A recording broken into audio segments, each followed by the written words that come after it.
রমজানের 1-2 দিন আগে ইবলিস শয়তান এগুলোর লগে দেখা করে আসে ডাইরেক্ট কইরা তারারে একটা কথা কয়, কখন বোন আমার এই 2-1 দিনের মধ্যে বান দিয়া লাইব। কথা বুঝছো না? হ্যাঁ হ্যাঁ, আমার এই 2-1 দিনের মধ্যে কি করে লাইব? বান দিয়া লাইব।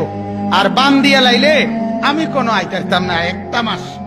হ্যাঁ, তবে গত 11টা মাস তোরে যেভাবে চালাইছি আমার ইজ্জতের দিকে খেয়াল রাখবো, আমি যাতে বেজ্জতি না হই।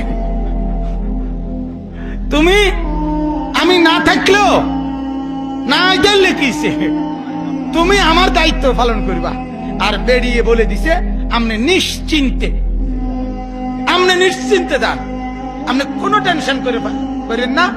আপনারা বান দিয়ে থইল আমাদের আমনের পক্ষে আন্দোলন চলবেই, আমরা আপনার সাথে আছি, যা দরকার।